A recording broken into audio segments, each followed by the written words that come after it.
ప్రియమైన దేవుని పిల్లలారా, ప్రభువైన యేసుక్రీస్తు వారి పేరిట ప్రతి ఒక్కరికి శుభాభివందనాలు తెలియజేస్తా ఉన్నాను.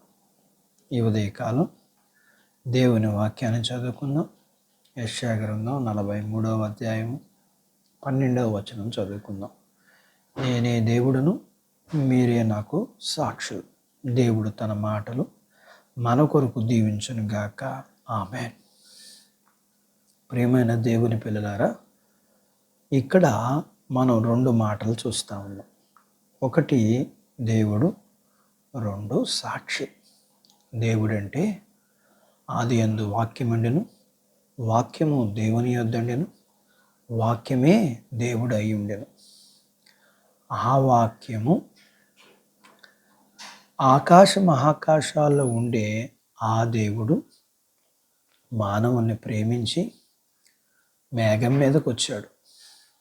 అక్కడి నుండి ప్రత్యక్ష గుడారంలోకి వచ్చాడు. ఆ వాక్యము అనగా ఆ దేవుడు శరీరధారిగా ఈ లోకములోకి వచ్చాడు. ఆయనకు యేసు అని పేరు పెట్టారు.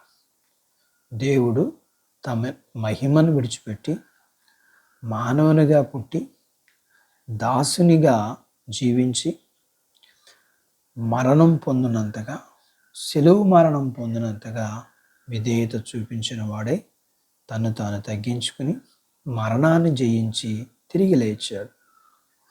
ఆయన ఈ భూమి మీద సంచరించినప్పుడు మేలు చేయుచు సంచరించాడు. దేవుడంటే మేలు చేయవాడు.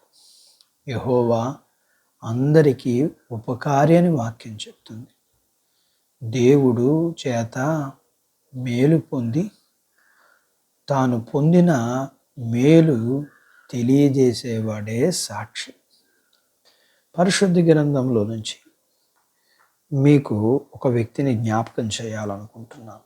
మార్కు వార్త 5వ అధ్యాయంలో లేఖన భాగంలో గెరాసాన ప్రాంతంలో ఒక వ్యక్తి ఉన్నాడు. అతడు దయ్యాలు పట్టినవాడు. వాడిని ఎవరూ బాగు చేయలేకపోయారు. చేయని ప్రయత్నం లేదు, ఫలితము లేదు. అయితే వాడిని బంధించి ఇంట్లో పెట్టారు.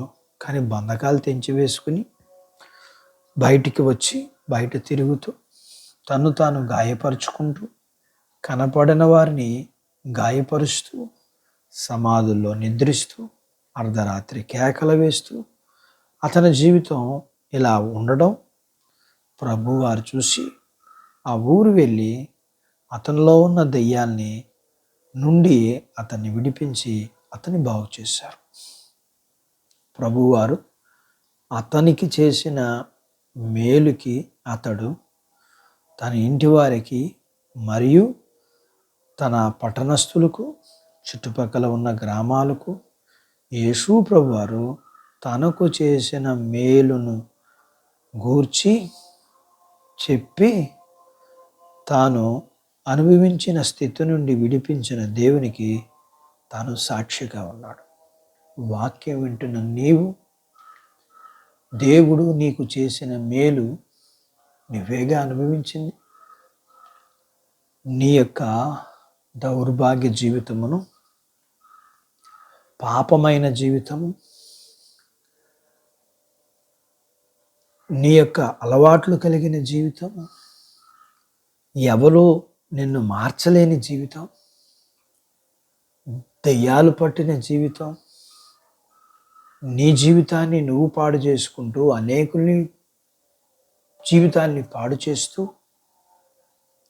దౌర్భాగ్యమైన నీ జీవితాన్ని ప్రభువు వారు నిన్ను విడిపించి ఏ విధంగా విడిపించారో, ఏ విధంగా మేలు చేశారో, ఏ విధంగా నువ్వు మారావో దాన్ని వివరించటం. సాక్ష్యము అంటే విన్న వాటిని, అనుభవించిన వాటిని చెప్పటం కదా. ఈ ఉదయకాలం ఆయన నీ దేవుడుగా, ఆయనకి నీవు సాక్షిగా ఉన్నావు. అట్టి జీవితం నీ జీవిత కాలమంతా ఆయన నీకు దేవుడుగాను, నువ్వు ఆయనకి సాక్షిగా ఉండాలని దేవుడు కోరుకుంటా ఉన్నాడు. అట్టి బాధ్యత వాక్యం వింటున్న బిడ్డలందరికీ కలుగునుగాక. ఆమేన్. ప్రార్థించుకుందాం.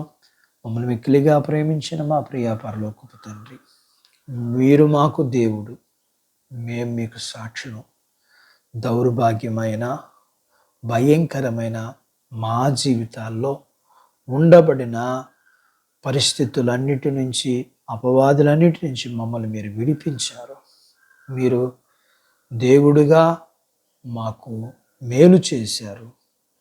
మీరు మాకు చేసిన మేలులను మేము ఇతరులకి, మేము అనుభవించిన దానిని, చూచిన దాన్ని ఇతరులకు చెప్పేవారిగా నన్ను, మమ్మల్ని, మా జీవితకాలం అంతా కూడా నడిపించమని, వాక్యం వింటున్న మీ పిల్లలని, వారిని, వారి కుటుంబీకుల్ని, వారికి కలిగినంతటిని దీవించమని యేసు ప్రభువారి నామములో ప్రార్థన చేస్తున్నాము తండ్రి. ఆమేన్.